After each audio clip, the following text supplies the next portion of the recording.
नमस्कार, ANB news देख रहे हैं आप। मैं हूं आपके साथ पल्लवी राजपूत और हमारे खास कार्यक्रम राष्ट्रधर्म में आप सभी का स्वागत है। और चलिए अब शुरुआत कर लेते हैं कार्यक्रम की। भगवान बुद्ध की तपोभूमि बोध गया से हैरान और परेशान करने वाली सनसनीखेज खबर सामने आ रही है। एक युवती के साथ कथित यौन शोषण और 4 अन्य लड़कियों के साथ इंसानियत को शर्मसार करने वाली हैवानियत और दरिंदगी की खबर ने गया जिला प्रशासन को हलकान कर दिया है। बोध गया बालिका गृह में नवादा जिले की वारसलीगंज थाना क्षेत्र के रहने वाली एक युवती के साथ वहीं के कर्मचारियों द्वारा कई बार कथित तौर पर यौन शोषण की खबर सामने आई है। इस खबर ने जिले के लोगों को स्तब्ध कर दिया है। यह मामला तब प्रकाश में आया जब नवादा सिविल कोर्ट के आदेश पर बालिका को बोधगया के सक्सेना मोड़ स्थित बालिका गृह में मानसिक विक्षिप्त होने की स्थिति में रखा गया था। पीड़ित युवती ने आरोप लगाया है कि उसे हर रात को भोजन के बाद दूध में नशीली पदार्थ मिलाकर पीने के लिए दिया जाता था, जिसके बाद वह बेहोश हो जाती थी और सुबह हो जाने के बाद उसके शरीर में दर्द और कपड़े अस्त व्यस्त होते थे। पीड़िता ने जब इसकी शिकायत बालिका गृह के अधीक्षक से की तो उसने भी उसे डांट फटकार कर ये धमकाया कि वह किसी भी बाहरी व्यक्ति को इसकी जानकारी ना दे। हद तो तब हो गई जब बोध गया बालिका गृह की अन्य 4 लड़कियों के साथ भी हैवानियत और दरिंदगी की बात प्रकाश में आई। इस घटना के बाद एक बार फिर से बिहार में बालिका गृह में रहने वाली लड़कियों की सुरक्षा और उनकी अस्मिता पर प्रश्न चिन्ह खड़ा हो गया है।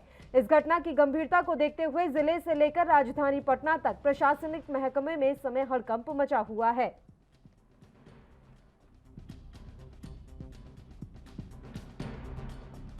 बालिका गृह बोधगया में एक लड़की आवासित थी जिसका उपस्थापन नवादा कोर्ट में किया गया। नवादा कोर्ट में उस बच्ची के द्वारा कुछ आरोप लगाए गए हैं कि बालिका गृह में उसके साथ गलत हुआ है।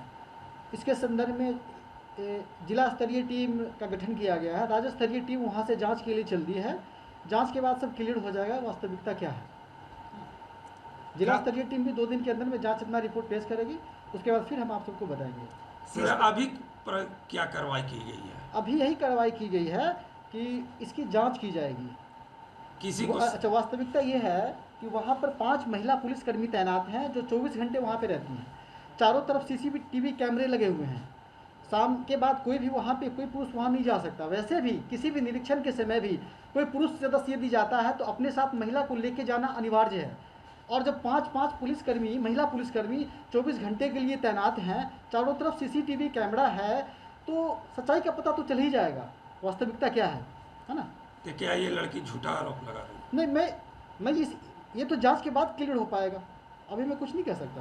मामले में आए थे सर, अब कब से कब तक? देखिए, बच्चे जैसे कि होता क्या है कि जो बच्चे अपने घर से भागते हैं वो बच्ची यदि बरामद होती है तो उसे भी देखभाल एवं संरक्षण की आवश्यकता वाले बच्चा माना जाता है और बाल कल्याण समिति या कोर्ट के आदेश से उसे बालिका गृह में आवासित किया जाता है। तो वैसी ही बच्ची थी, देखभाल एवं संरक्षण की आवश्यकता वाली बच्ची थी जेजे एक्ट के अनुसार, और उसे माननीय कोर्ट के द्वारा बाल कल्याण समिति द्वारा उसे बालिका गृह में आवासित कराया गया था। कब आई थी सारी बच्ची, कब से थी? देखिए, जैसा कि वो 13 जुलाई को संभवतः आई है और 10 अगस्त को उसका वहाँ पे नवादा कोर्ट में उसको प्रेजेंट किया गया है। अभी किसी को सस्पेंड किया गया सुप्रिंटेंडेंट को या किसी? नहीं, इसके पहले एक सुप्रिंटेंडेंट को हटाया गया था, सस्पेंड वो किया गया था, क्योंकि पिछले महीने की बात है 13 अगस्त को बच्चियों के आपस में मारपीट हुई थी। इसका मामला ये बोध गया थाने में उसका दर्ज है ना। जब ये पता चला तो इसलिए उस समय जो ये अधीक्षिका थी उसको 16 जुलाई को सस्पेंड कर दिया गया है जब तक कि पुलिस जांच नहीं होती है। और चलिए अपने मुद्दे का हम यहाँ रुख कर लेते हैं। बिहार के गया जिले से जो कुछ भी ये वारदात सामने निकल कर आई है उसने सबके होश उड़ा दिए हैं। एक और बालिका गृह से इस तरह की वारदात आना कहीं ना कहीं सुशासन बाबू के राज पर यहाँ सवाल खड़े कर रहा है। इस मसले पर हम चर्चा की शुरुआत कर लेते हैं। 2 खास मेहमान इस समय हमारे साथ लाइव जुड़ गए हैं। सीधे मेहमानों से हम आपका यहाँ परिचय करवा देते हैं। इस समय जेडीयू के प्रवक्ता हमारे साथ जुड़े हुए मनोज मनुजी और भाई अरुण कुमार जी इस समय हमारे साथ जुड़ गए हैं, जो कि आरजेडी के प्रवक्ता हैं। दोनों ही मेहमानों का स्वागत है एएनबी न्यूज पर। मनोज जी, शुरुआत आपके साथ करना चाहेंगे और सवाल मेरा सीधा सा है, मुझे ज्यादा कुछ लंबा सवाल आपसे पूछना नहीं है। और कितने बालिका गृह बिहार में? देखिए, अभी इस सरकार में जो भी घटना घटती है उसके खिलाफ कार्रवाई होती है। कोई भी आरोपी बचा हुआ नहीं रहता है। अगर इस तरह की घटना हुई है, हमारे अधिकारी ने इसे जांच की बात कही है। अगर जांच में ये सत्य प्रतीत होगा तो सारे लोग जो भी इसमें शामिल होंगे उनके पर कार्रवाई की जाएगी। आप पहले जांच तो हो जाने दीजिए। जिस तरह की परिस्थितियां वहां बताई जा रही है कि वहां पर 5 महिला पुलिस है, सारे सीसीटीवी कैमरा है, तो सबके जांच होने के बाद होगा। कोई आदमी अगर सीसीटीवी कैमरा से छेड़छाड़ किया होगा ये भी सामने आएगा। लेकिन दोषी अगर ये घटना घटी होगी और इस तरह की घटना का कहीं से भी सरकार समर्थन नहीं कर सकती है, उसके आरोपी को किसी भी हालत में छोड़ नहीं सकती है। ऐसे घटना दुखद है, कहीं भी नहीं होनी चाहिए, ये मेरा मानना है। लेकिन अगर इस तरह की घटना अगर घटी है तो सरकार संवेदनशील है। 1-2 दिन के भीतर जांच रिपोर्ट आने के बाद अगर जो भी दोषी होंगे उनके खिलाफ कार्रवाई होगी। आज तक जहां भी किसी तरह की घटना घटी है, किसी भी जगह का कोई अपराधी नहीं बचा है, सब जेल के अंदर है। और इस बार भी इसी स्थिति को लेकर हम आगे हैं। हमें विश्वास है कि सरकार इस पर जो भी एक्शन लेगी सही एक्शन लेगी। अगर घटना घटी है तो दोषी को जरूर कार्रवाई की जाएगी। ठीक है, बताइए भाई अरुण कुमार जी, आपके हिसाब से जो कुछ घटना घटी है उस पर मनोज जी का ये कहना है कि पहले इस मामले की जांच हो जानी चाहिए, जबकि मेरा ये मानना है कि बिहार में कोई ये पहला मामला नहीं है। इससे पहले भी कई ऐसे बालिका गृह सामने आ चुके हैं जहां पर लड़कियों की अस्मिता के साथ जमकर खिलवाड़ किया गया। तो ऐसे में अभी तक लड़कियां सुरक्षित क्यों नहीं हो पा रही हैं बिहार के बालिका गृह में? अगर मगर की स्थिति क्यों बची हुई है अभी भी? सर देखिए, बिहार में कानून का राज है ही नहीं। पहली बात, ये महाजंगल राज की उपाधि सुप्रीम कोर्ट ने भी दे दी है। यहाँ सुप्रीम कोर्ट ने ये भी कहा कि यहाँ कानून का राज नहीं बल्कि पुलिस का राज चल रहा है। और पुलिस का राज का मतलब आप भी समझती हैं, हम भी समझ रहे हैं। और दूसरी बात कि ये जो कह रहे हैं मनोज लाल दास मनु जी कि कोई बचेगा नहीं, कोई जांच हो जाने दीजिए, इनसे पूछिए कि मुजफ्फरपुर बालिका गृह कांड की जांच नहीं हुई क्या? वहाँ काले बड़े खून वाले आदमी को पकड़ाए क्या? जो बयान दिया गया, ये लोग समय इसलिए मांगते हैं क्योंकि ये लोग जो भी यहाँ सरकार संरक्षित बाल गृह में जो भी कांड होगा वो सरकार के द्वारा संरक्षित व्यक्तियों के द्वारा ही हो सकता है। कोई साधारण व्यक्ति बालिका गृह में जाके कोई कांड कर सकता है, ये सोचने वाली बात है। कोई साधारण व्यक्ति जाकर करके ये सब घटना कर सकता है? नहीं कर सकता है। ये जब भी करेगा तो सत्ता संरक्षित अपराधी ही कर सकते हैं। और यह हमें विश्वास है, जिस प्रकार से उस महिला का बयान आया, जिस प्रकार से उसे नींद की गोली दे करके उसके साथ दुष्कर्म किया जाता रहा या जिस प्रकार से किया जाता हो, और भी 4 लड़कियां या 5 लड़कियां जो भी, उन लोगों ने भी ऐसी कंप्लेन की। तो पहले भी जब कंप्लेन किया गया था उसे चुप रहने की सलाह दी गई थी और वहाँ का अधीक्षक सुपरिटेंडेंट के द्वारा डांटा गया था। तो ये सब जो भी स्थिति घटना चक्र का जो फर्स्ट माने जो प्रथम दृष्टि में देखा जाए तो यह एकदम बहुत ही भयानक, इसे क्या कहा जाए, शर्मिंदगी, हम के शर्मिंदगी से ही शर्मिंदगी की बात है कि हमारे राज्य की लड़कियां उस गिरह बालिका गिरह में भी सुरक्षित नहीं है जहां सरकार के महिला पुलिसकर्मी तथा सरकार के संरक्षित उसको जो घर है उसमें अगर नहीं हमारे राज्य की महिला सुरक्षित है तो क्या जो बाहर घूम रही है महिला वो कैसे सुरक्षित होगी? कैसे क्या होगा? ये नीतीश जी कहते हैं सुशासन, एक चीज भी ये सुशासन की बात बता दे।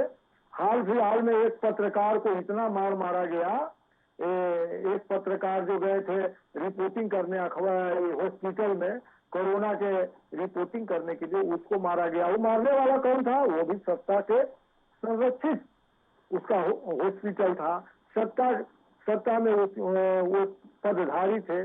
क्या हुआ उसका? कुछ नहीं हुआ। इसके पहले जितने भी आज बिहार में क्राइम का राज हो गया। क्राइम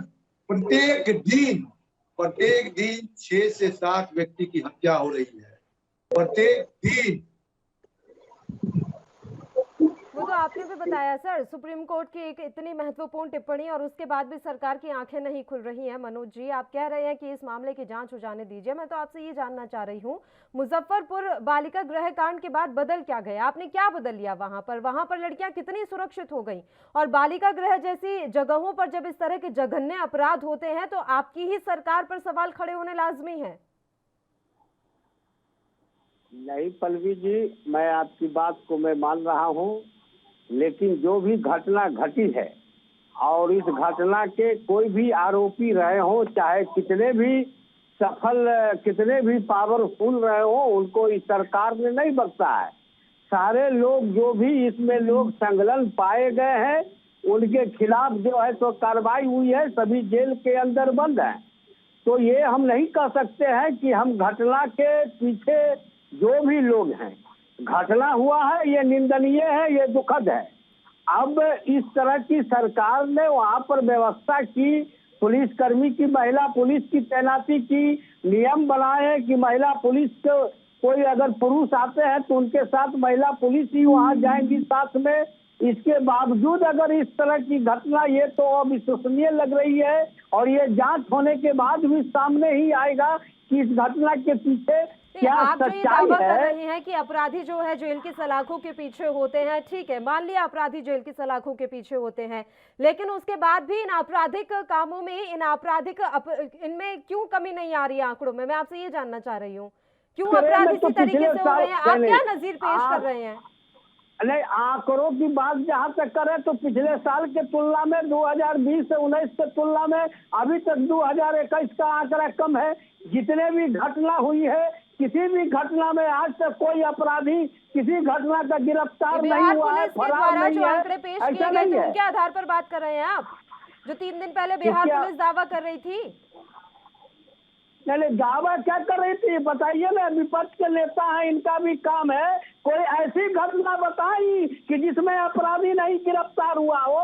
ऐसा नहीं है, इनके शासनकाल के सैकड़ों घटनाएं हैं कि जिसमें अपराधी उनके शासनकाल में नहीं गिरफ्तार हुए। सर, वो 15 साल से है ही नहीं शासन में, 15 साल से आपको बिठा रखा है।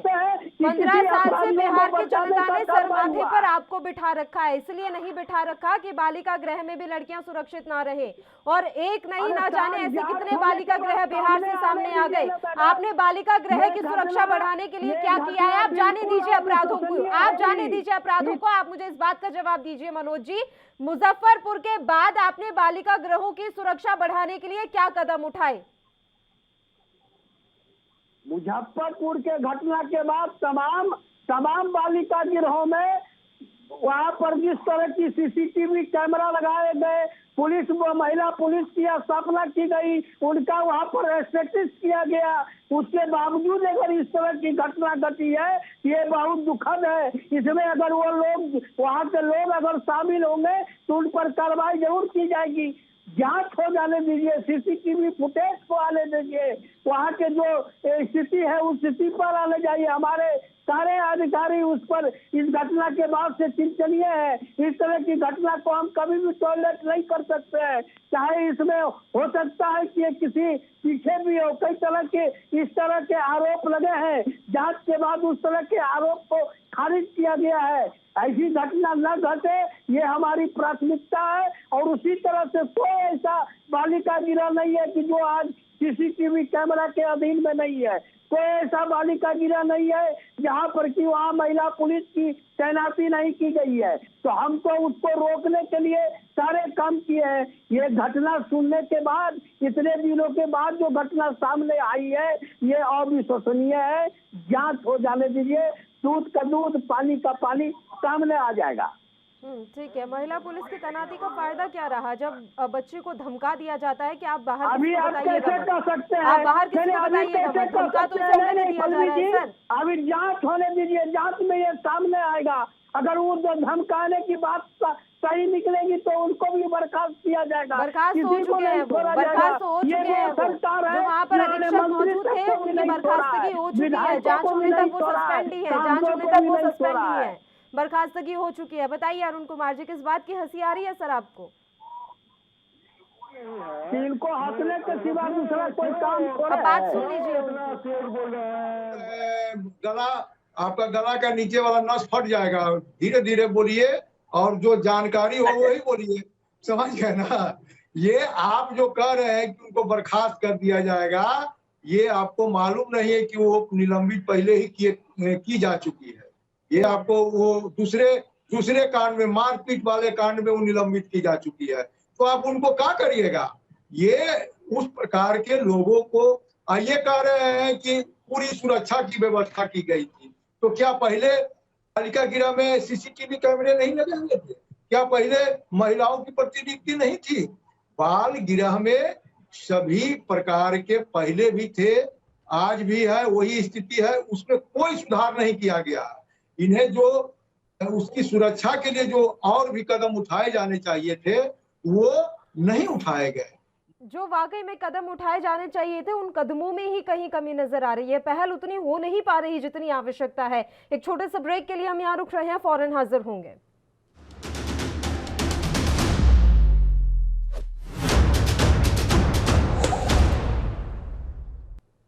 ब्रेक के बाद एक बार फिर से आप सभी का स्वागत है और चर्चा का हम यहाँ रुख कर लेते हैं। बिहार के बारे में हम बात कर रहे थे। यहाँ पर अपराधों का जो ग्राफ है वो घटने का नाम नहीं ले रहा। इस बीच बालिका गृह की एक और खतरनाक तस्वीर सामने आई है। यहाँ पर बताया जा रहा है कि 5 बच्चियों के साथ व्यवहार जो किया गया है वो काफी निंदनीय रहा। इसके अलावा अभी रेप की बात भी कही जा रही है, हालांकि इसके बारे में कोई पुष्टि नहीं हो पाई है, लेकिन कथित तौर पर रेप की वारदात को भी यहाँ पर अंजाम दिया गया और इस मामले पर जांच लगातार जारी है। दोनों मेहमान भी हमारे साथ जुड़े हुए हैं। एक बार फिर से चर्चा की हम यहाँ शुरुआत कर लेते हैं। बताइए अरुण कुमार जी, आप कह रहे थे कि जिस तरह की हरकतें वहां पर हो रही हैं उन पर लगाम लगाना अब सरकार के लिए कहीं ना कहीं नामुमकिन सा साबित हो चुका है, लेकिन सरकार तो कह रही है कि हम तो लगातार अपराधियों पर शिकंजा कस रहे हैं। बिहार पुलिस ने तो दावा किया है कि अब तो बहुत ही ज्यादा अपराध कम हो गए हैं यहाँ पर। देखिए, अगर थिएट्रोलॉजी की बात करनी है तो वो अलग बात है, लेकिन सीएनबी का रिपोर्ट आप निकाल करके इन्हें दिखा देने का काम कीजिए कि जो क्राइम का रिपोर्ट है वो बिहार में किस प्रकार के है। हत्या डकैती में कितना स्थान है, बलात्कार में कितना स्थान है, लूट और मर्डर में कितना स्थान है, सब मिला करके पूरे देश में बिहार दूसरे नंबर पर सबसे ज्यादा क्राइम वाला राज्य है। तो क्राइम वाला राज्य क्यों बना? नीतीश कुमार जी जब हमारे साथ शासन में थे उस समय का सीएनबी का रिपोर्ट में हम 22वें नंबर पर, हमारे साथ सरकार से इनका बीजेपी के साथ संबंध हुआ, बीजेपी के साथ सरकार में गए, तब से ग्राफ बढ़ते बढ़ते ये दूसरे नंबर पर। ये देखिए, दृढ़ इच्छा शक्ति होनी चाहिए। हमारे नेता तेजस्वी यादव जब उप मुख्यमंत्री थे सरकार में तो उन्होंने एक मिसाल पेश की कि क्राइम को किस प्रकार से रोका जाता है और वो दूसरे नंबर से घटते घटते 23वें नंबर पर चले आए। लेकिन भारतीय जनता पार्टी और जदयू के जो लोग, अब देखिए ना, आप जितने भी विधायक और इनके मंत्री हैं, आधा से ज्यादा करप्ट हैं, आधा से ज्यादा लोगों पर एफआईआर आपराधिक मामले। ये लोग से क्या आप आशा कर सकते हैं कि देश का, राज्य का क्राइम कैसे सुधरेगा? यहाँ तक कि इनके विधायक, पूर्व विधायक और इनके नेता कार्यकर्ता कोई शराब बेचने में पकड़े जा रहे हैं, कोई महिलाओं के साथ अश्लील डांस में पकड़े जा रहे हैं। तो भाई रोज वीडियो वायरल इन लोग का, भारतीय जनता पार्टी और जदयू के लोगों का हो रहा है। ये क्या है? ये मैंने सत्ता के नशे में चूर है। कितना हो विपक्ष आवाज उठा रहा है, विपक्ष की आवाज को अनसुना करने का काम कर रहे हैं। अभी कहते हैं कि तेजस्वी यादव को चाहिए। अरे भाई, क्या तेजस्वी यादव सरकार में है, आप सरकार छोड़ करके बना दीजिए, तेजस्वी यादव को गद्दी दे दीजिए। तेजस्वी यादव 1 महीना में अपराध कम कर करके दिखाने का काम करेगा। 1 महीना के अंदर अगर अपराध नहीं घटा तो फिर आप बोलिएगा, लेकिन यहाँ तो कुछ करना नहीं है। और नीतीश कुमार को भी हम ज्यादा दोषी क्या कहें? नीतीश कुमार तो बेचारे हैं, वो तो कठपुतली की सरकार है, वो मजबूरी की सरकार है। नीतीश कुमार मजबूरियों के मुख्यमंत्री हैं। तो कहाँ है? अब जो जैसे भारतीय जनता पार्टी, जैसे आरएसएस के लोग नचाएंगे उनको नाचना, वो क्राइम कंट्रोल करना भी चाहेंगे तो उनसे नहीं हो पाएगा। क्योंकि उनको वही करना है जो भारतीय जनता पार्टी कहेगी। और भारतीय जनता पार्टी अपराधियों को, और जदयू के लोग भी अपराधियों को बचाने में व्यस्त है। कोई भी क्राइम हो जाए, कोई भी कहीं कुछ हो जाए, वहां आप पता कर लीजिए कि वहां जदयू का या भाजपा का कार्यकर्ता की गिरफ्तारी हो रही है। जैसे ही गिरफ्तारी होती है, वहां से ऊपर से लीपापोती करने की काम शुरू हो जाती है। आज बिहार में बैंक डकैती बढ़ गई है, बिहार में मर्डर बढ़ गया है। कहीं किस दिन ऐसा दिन का घटना नहीं होता है कि जिस दिन मर्डर नहीं हो। 6 से 7 मर्डर एक दिन होता है। यहाँ पर बात की मनोज जी, एक आंकड़े ये कह रहे हैं कि बिहार में हर रोज 7 लोगों की हत्या होती है। यह हत्या का आंकड़ा है और यह आपके ही बिहार पुलिस मुख्यालय से जारी हुआ है। हालांकि इन आंकड़ों में भी खेल किया गया, लेकिन अगर हम पूरे आंकड़ों पर नजर डालें तो अल्टीमेट यही निकलता है कि हर रोज 7 लोगों की हत्या बिहार में की जाती है। यह आंकड़ा कम लगता है आपको? हम अगर जब भी क्राइम की बात करते हैं, क्राइम के हत्या होने के पीछे भी कई कारण होते हैं, और उस कारणों को देखा जाए तो जिस तरह से आज भूमि विवाद के कारण हत्या हो रहे हैं, तो उसको हम हत्या के रूप में मानते हैं, उन पर कार्रवाई करते हैं। लेकिन ये संख्या बहुत ही कम है पिछले सालों की तुलना से, और इनके शासनकाल के तुलना से तो और खत्म है। इनके शासनकाल में तो प्रत्येक दिन 25 से 30 हत्याएं हुआ करती थी। ये अभी गिना रहे थे बीजेपी जदयू, एक भी बीजेपी और जदयू के कोई विधायक किसी भी अपराध में सजा हुआ हो, शर्म आनी चाहिए। इनके ही विधायक रेप केस में आज आजीवन कारावास भुगत रहे हैं, इनके ही विधायक रहते हुए हत्या के आरोप में आजीवन कारावास बता रहे हैं। अरे एक भी जदयू विधायक का इनाम लेना कि जिनके ऊपर अदालत ने सजा दिया है। अब ये अदालत से बड़े हैं, ये न्यायालय से बड़े आदमी हैं, और ये क्या बात कर रहे हैं जिनके राष्ट्रीय अध्यक्ष खुदे सजा याफ्ता हो, तो उनसे बात करने का क्या है। मिथिलांचल में कहावत भी है कि करे छिगप लिया हवे के हवक। अब इनको यही सब बोल के तो आना है, जनता ने तो खारिज कर दिया, अब इसी सब को बोल के अपने सामने आएंगे। लेकिन पल्लवी जी, आप एकदम याद रखिए कि कोई भी घटना घटी हो, उस घटना के जो दोषी हो, चाहे कितने भी पावरफुल हो, उनकी गिरफ्तारी हुई है। किसी भी घटना के किसी भी आरोपी को सरकार ने नहीं बख्शा है, और ये बोध गया कि घटना को सरकार इस पर संवेदनशील है, इस घटना की जांच कराएगी। इन्होंने अभी कहा कि उनका निलंबन हो चुका है, और सोचना चाहिए कि छोटी सी मारपीट की घटना में जिसको निलंबन किया जा सकता है, अगर ये घटना प्रूफ होगा तो बर्खास्त भी किया जाएगा। ये आरोप आपको छोटे लग रहे हैं मनु जी? आरोप छोटा लग रहा है? मैं वही बता रहा हूँ कि ये आरोप बहुत ही निंदनीय है, बहुत ही। अभी आपने कहा एक छोटी सी घटना, ये आपको छोटी सी घटना लग रही है? ये छोटी सी घटना लग रही है। 5 बच्चियों पर रेप हुआ है सर, 5 बच्चियों का रेप किया गया है कथित तौर पर, आरोप लगा है। आपकी नजर में ये आपकी नजर में वाकई में छोटी घटना है? जब तक 15-20 लड़कियों के साथ रेप ना हो जाए, आपकी सरकार को लगता है ये छोटी घटना है? जब तक हर जिले में एक और मुजफ्फरपुर बालिका गृह ना बन जाए, आपको छोटी घटना लगती है? ये सामने आएगा, और ये मामला अदालत के संज्ञान में है, किसी नेता के संज्ञान में नहीं है, किसी दल के संज्ञान में नहीं है। और पल्ला झाड़ लेना बहुत आसान है कि अभी जांच चल रही है, ये जांच के नाम पर पल्ला झाड़ लेना बहुत ही आसान है।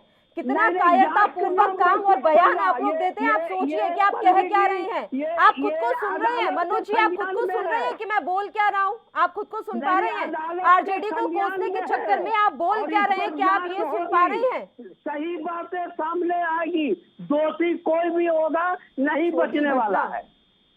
बताइए अरुण कुमार जी। छोटी दलील देना अगर कोई सीखे तो जदयू के लोगों से सीखे। ये लोग छोटी दलील देते हैं, ये लोग इतने बड़े घटना को छोटी घटना कहते हैं।